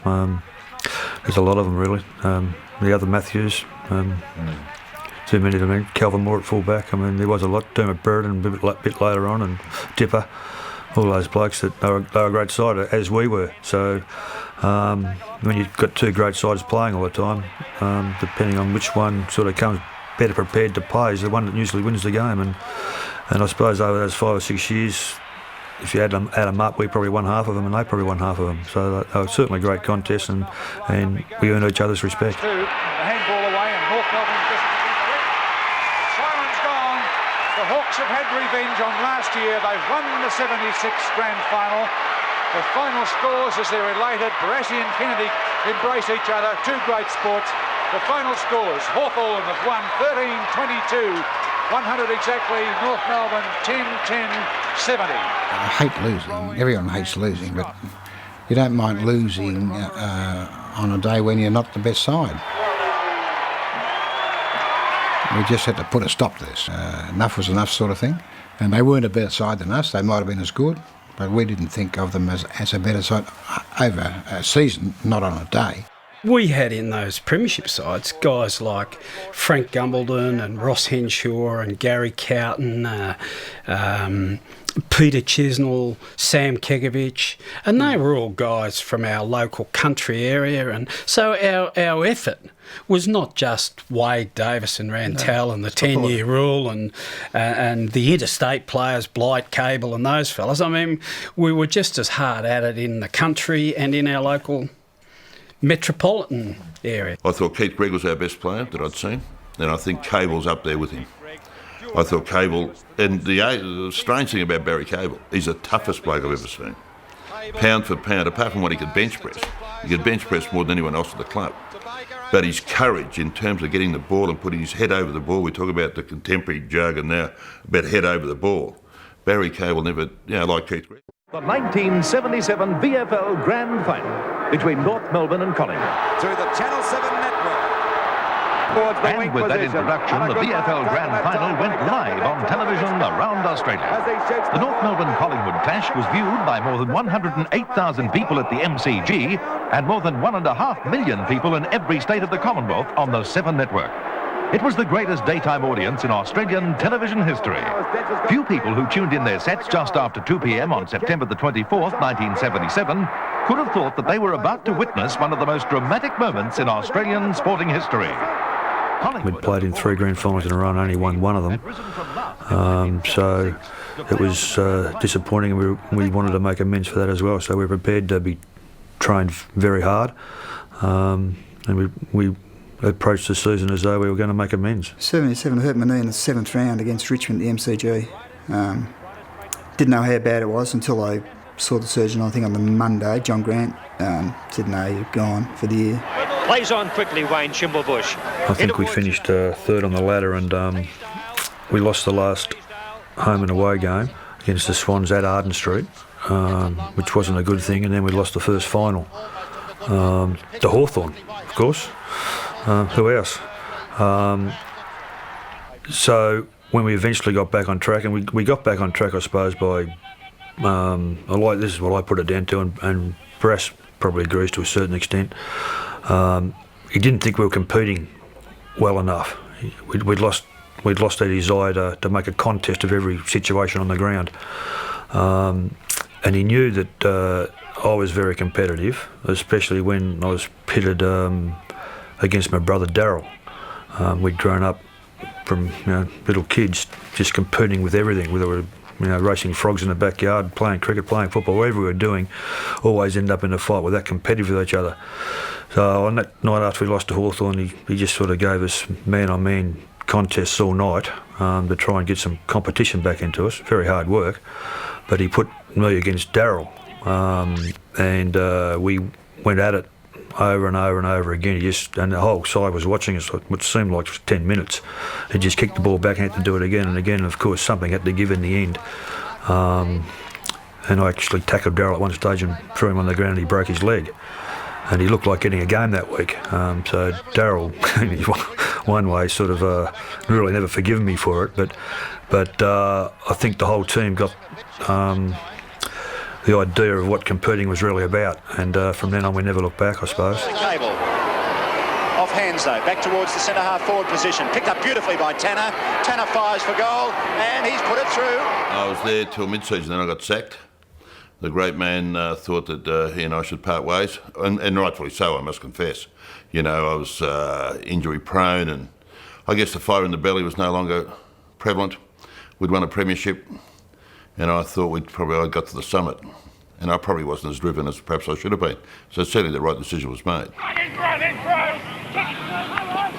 People from South Australia and West Australia spoke to me, and then when Collingwood spoke to me, because I haven't got a job at this stage, I thought, well, why not? They were on the bottom of the ladder, which was handy, so you're only going to go up. Mickey Mouse would have lifted them, wouldn't they? Really, a team with that sort of profile and those sort of players, they shouldn't have been on the bottom. So it was a good place for me to go to. And then I found my way to Collingwood in June. Played 4 games, and then that was the end of my career. Collingwood, under former Richmond coach Tom Hafey, had risen from last in 1976 to play off in the grand final. The Magpies had lost Phil Carman after the second semi-final. He'd been suspended for 2 matches for striking Hawthorn's Michael Tuck. It was to be the costliest penalty in league history. You lose your centre-half forward on the eve of the grand final, and ironically, you got rubbed out for 2 weeks. Yeah, it happened to be 2 grand finals. That's only happened once ever. I think there was a draw in the 40s or something like that. Why didn't they give him 1 week? In the other game, grand final, I stayed at home. We had a barbecue, and I watched it. Ironically enough, the first one was a draw. Collingwood badly need this one. This could make the difference. Only 11 points. The big blonde, 6'4" of him, lines up, and he's put it through. Oh, it's a different ball game now. The Magpies are right back in it. There's lots of trigger points in your life, in your career, and the 77 final series, and particularly the two grand finals, were I guess, sets you up for the next 25, 30 years. It's what I am today. But in the first one, in the first grand final, I actually started ruck roving again, which I was really pleased about. You get back on the ball and instead of being stationary. So I had a few kicks, and I kicked a really bad kick in the first quarter, trying to square it to the front of the goal square, and I've mishit it, and it's gone straight to a Collingwood player, bounce, goal. Well, the next 5 minutes was spent with a runner in my ear, chat, Anyhow, so quarter time came, and he's just flown me. I couldn't hide him. I couldn't get away from him. Absolutely give him. I think it's probably the best spray. I know there's some famous ones on camera. I think this tape's been lost. I hope it is, because if the quarter time break's only supposed to go for 7 or 8 minutes, I reckon he spent 23 minutes on me. Well, in the next 2 quarters, we didn't kick a goal, and Collingwood have kicked 6. I've been to the ball twice, I reckon, in a half of football in a grand final. I am dead set spewing and can't do anything about it. To our black and white viewers, the Collingwood side are wearing the white shorts. Knocked out by Keenan, picked up by Magro, and the Magpies swinging to attack again. Anderson pushes the ball away. So anyway, cut long story short, 3/4 time, he comes on, Johnny Byrne, who's a teammate, young player, good player, just said, "Bernie, you're off. So Blighty, you go back on the ball." Oh well, hello. I'm as fresh as fair dinkum. It's like I've been in the Melbourne Cup and I've just joined them at the 1600 metre mark. All the blokes, they're knackered, all the other horses. I am as fresh as a daisy, keen as mustard. So as we break up to walk away, Press says, "Nah, bugger it. Blight, you're off." Wow, cop that. The last quarter of the Drawn Grand Final, one M. Blight, this fella, sat watching it. I remember at 3/4 time, and Brass sort of said, "We think we're gone," and we said, "No, we're not." And he told Malcolm Blight to go and have a shower, don't be on the ground, and put Billy Nettlefold on, and they'd stopped running Collingwood. And Brass said, "Can you do it, boys? Just run them." And we got up. Talk about if you want to. There's been a lot of things happen in your life, but as I just mentioned that, then there is still a 10-second chill down my spine of all sorts of emotions that aren't very nice. But that's sport, and that's life in a lot of ways. And that moment then, by some divine providence, I don't know what happened, somehow the game was drawn. And scores North Melbourne a goal in front. The kick by Picken is into the goal square. There's a mark here to someone. It's in front of the Twiggy. It's a good set. 1977 was the year that I was first president of the AFL, and that was just an amazing scene, because when the scores were tied, when the final siren went, no one knew what to do. There were over 100,000 people at the MCG, and there was just a hush, and the players just dropped to the ground because no one knew what to do when there was a tie in a grand final. Oh, the pressure on this veteran from Collingwood, played over 200 games, fires for the goals, and he's put it through and scores at that level. Scores at that level. Now what will happen? Can they get it down there and score a point either side? And that's Collingwood's first goal for the quarter. 34 minutes approaching. Aylett with the ball on the half-back line. And the ball driven out there towards Max Richardson, picked up by Little Bon. He's going for a run. Can he get it down there in time? There's the siren, I think, for the end of the game. It's a draw. It's a draw. The 1977 grand final is a draw. Oh, the draw, there's really a nothing feeling. I don't think anybody knew what to think. We'd come from 27 points behind, I think, at 3/4 time against Collingwood, who hadn't won a premiership for a fair while either, obviously. And to come from behind, to hit the front, and then to actually draw it.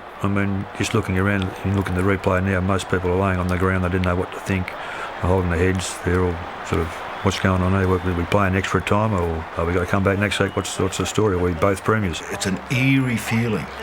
Siren's gone, and you look up at the scoreboard and it's a draw, and you're just sitting around and think, well, what the hell do we do now?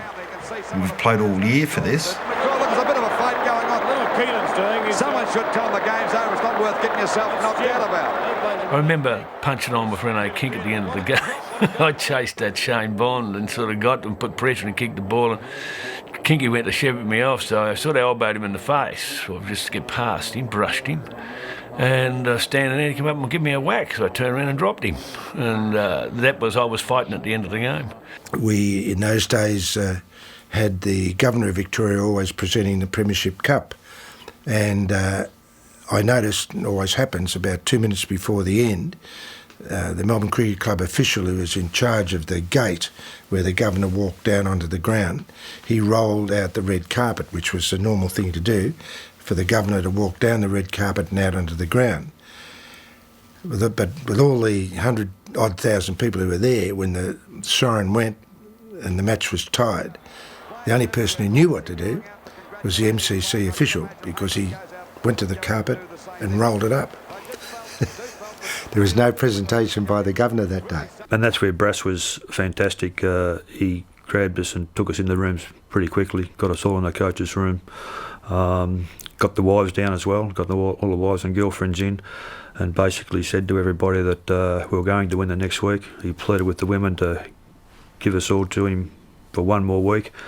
And it was very positive from the start about how we were going to approach the week, and very confident that we would win the next week. And there we see Barassi hugging his players because he must have realised that they were in a pretty sick position. What a coach has got to do, once he climbs down from his box, he's got that time and he's got to think of something to say. The things that Tom Hafey and I had to say hadn't been said since 1948, a draw in a grand final. But one of the things that struck my mind is that what I say to them now is going to be very important. I just pointed out to them they're going to get lots of advice on how to deal with this unbelievable situation of 2 grand finals in a row. I'm more qualified than any of those people. You don't love me as much as any of those people and all of that, but I'm more qualified, so listen to what I've got to say. I'll never forget, he got up there and he just said that night, he said, I want your bodies for one more week. He said, no, I'll promise you a premiership. And it was good stuff. You know, the famous thing was, I've got to front the match committee. So that's the coach and these learned gentlemen around. Anyhow, that week they did. They called me in and said, you know, your form's not very good. I said, well, no, I won't make an excuse, but it's pretty up when the ball's at the other end for 60 minutes of the game and you're nowhere near it. As I walked out the door, I said, look, I mean, you blokes are going to have to make a decision. Whichever way it is, I reckon we're certain he's to win next week anyhow. Because what Brass did after the game, after the draw, and what he said, I reckon set us up beautifully for the next week. So I said, it'll annoy hell out of me if I'm not there, but if I'm not there, I reckon we'll win anyhow. We had other people watching Collingwood train, and they reckon Hafey ran them into the ground on the Thursday night at training, 400s, 300s, 200s. But the following week, for all sorts of reasons, on the front of the cover of the book is the coach, is that I'm actually on the front cover running out. Don't ask me how that happened, I've never asked anyone, but I know I used to try and run out last. I had a bit of a thing. And as I was going out, Brass grabbed me by the arm, and he can't remember doing this, and I've never made this up. I mean, it was just, he said, if I was a praying man, I'd pray for you today. I didn't know if that was, I'm really, really hoping you play really well because I really want you to, or don't stuff up again, or your history. It was a pretty good time, actually. But he didn't train us very hard, talked to us a lot. I think he tried to make us mentally fresh. You know, it was because we're pretty tired. We'd come for a long, hard campaign, and like we've been going for a fair while. And I had a crook thigh, I had a cork leg, and if they had swabbed me, I had a bit of gear in me, actually. I was playing with that morphine and aspro, that pink lady, by geez, that's good stuff. You know, go through brick walls on that. But then we managed to get in place all the arrangements for another game the next week, and that was the first time a grand final had ever been sponsored, first time there was ever a grand final parade, first time ever pre-match entertainment, so it was quite a significant year. And we set about, this is the AFL, set about arranging for the sponsor to come back the next week and put up the same amount of money the next week. We didn't even know whether we had tickets to sell, and then finally someone about an hour after the game said, yes, we found another batch of tickets. So they went on sale. Thank God we had them tucked away in a drawer somewhere. And then all those tickets were sold by the Tuesday.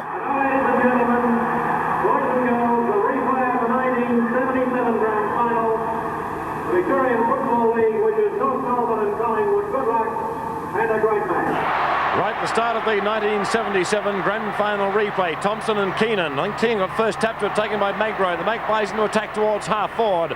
So the rematch, the replay, was up and running, and North Melbourne won that game. So that certainly created enough excitement that made up for the loss in 1976. And on the fitness line, I didn't know what Collingwood were going to do. I've heard since that they trained normally, but I couldn't see the sense in that myself. If you're not fit by a season plus a final season of 4 weeks. Anyway, so we had very light training.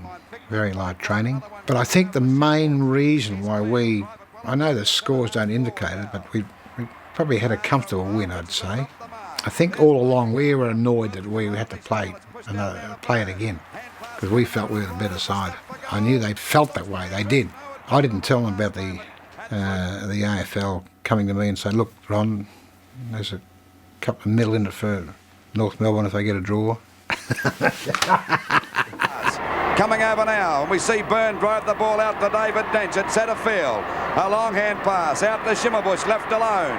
It's every kid's ambition, isn't it, to play in a winning grand final and to be captain. And through the unfortunate injury to Keith, I was able to achieve that. Very tough on Keith. He'd been captain since '76, since he took over from Barry Davis, and he was playing pretty good football, Keith, as he always did. And you don't like to see anybody get an injury, especially when you're captain and you got a chance of carrying that Premiership Cup on grand final day. So I suppose one door closes for somebody and another one opens for Denchi. And Denchi grabbed it with both ends, obviously, which was good. 1977 grand final replay. North Melbourne leading by 5 goals. Thompson's tapped down in the centre. Collingwood badly need a goal early in this final quarter to have any hope. Cable, well done. Hamilton turned towards the centre wings, beautifully done to Schimmelbusch. In turn it goes towards Casson. Cleverly done over the back. Max Richardson can hardly lift his legs. Taken by Arnold Brightus. North Melbourne dangerous again. Back it goes towards Xavier Tanner. To Schimmelbusch. 20 metres out. 15 metres out. Bangs the goal. And that could be the sealer. That could be the sealer in the grand final of 77. Magnificent handball by North Melbourne. That's been their pattern for many years under coach Ron Barassi. The 77 Premiership was probably, I got a bigger kick out of that than the 75. I know 75 was fantastic because it was our first and how it affected the people that broke from North Melbourne, but we actually had to work harder, and like anything else you do in life, the harder you work, the more you put in, the more you get out of it. So I said, before we lost the last home and away game, we lost our first final. Then we had to play in finals basically in 5 weeks in a row. It's never been done before, where a side plays in 5 hard finals in a row and eventually comes out on top. So it certainly gave us an enormous amount of satisfaction. There we see coming off the ground, Krackers Keenan. I'll never forget, we had it won. And Lloyd Dwyer came out and he said, will you come off, Krackers? And I looked at Laurie, and there was poor old Stephen McCann. You couldn't come back on in those days. He was sitting there in the interchange wanting to go on. And I thought, I've rucked all day, I've rucked all last week on my own. And he's saying, come on, Krackers. And I thought, I can be a bastard here or I can be a good bloke. And I said to Stan, turned around to me and said, come on, Krackers, we'll leave together. So we trotted off the ground together with McCann. And then Manasseh made his run. And I said to Lloyd, I told you I shouldn't have gone off. And he said, we've got it won, forget about it, Krackers. The only 2 times it's been done to come from 3rd place on the VFL ladder after home and away season. There it is. The grand final is all over. The replay of North Melbourne has won the flag for 1977. North's 2nd Premiership flag. Having won it in 1975, there's coach Ron Barassi. North winning their 2nd flag in the history of the club in 1977. Look at the ecstatic Barassi. Melbourne players. As I mentioned earlier, North Melbourne in 1975, when they won their first flag, became the first club in VFL history to win the flag from third position. And they've done the game this year. That was the other great thing about Barassi. You know, he came to the club and he embraced all of the people that were the club. That was one of his great strengths. You know, he wasn't a coach that came in and was looking over his shoulder, and he introduced good people to the place as well. So suddenly this club that had never had any success had successful people operating right throughout the place, and they were not just successful, but they were inspirational. Without a Ron Barassi in charge in those years of the 70s, well, we might never have reached the heights that the footy club reached. He was terrific. There's Ron Barassi, no doubt one of the greatest coaches Australia's ever seen, and wherever he goes, success seems to follow him in football. Ladies and gentlemen, after 200 hard-fought minutes, the North Melbourne club have earned the right to be classified as 1977 premiers. I really like Ron Barassi as a person, and he was a good coach, good tactically, very good, very fair, usually right, and treated everybody the same, and didn't hold a grudge. Put my head into a locker once in a grand final for whacking a bloke. I whacked Stan Magro, but that's after he'd belted Zavtana, so I squared the ledger.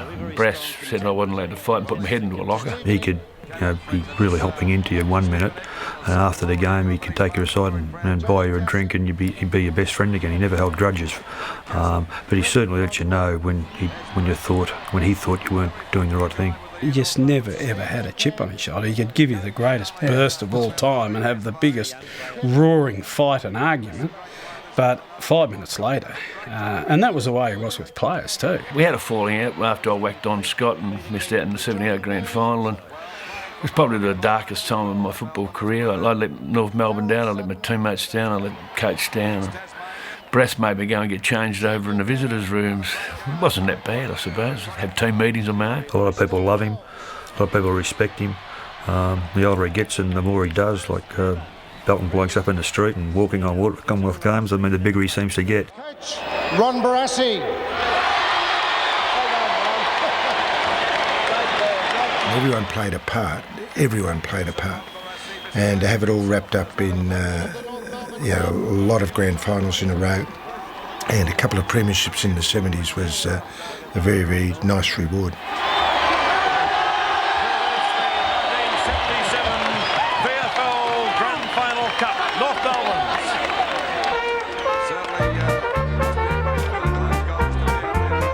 So join in the chorus and sing it one and all. Join in the chorus, North Melbourne's on the ball. Good old North Melbourne, they're champions, you'll agree. North Melbourne is the team that plays to win for you and me.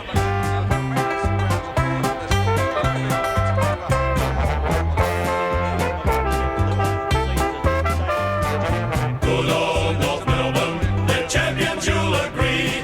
North Melbourne is the team that plays to win for you and me. Ned Kelly's screen test, Ron Barassi, slate 1, take 1. Bail up and throw up your hands. Bail up, throw up your hands. Again, Ron. Bail up, throw up your hands.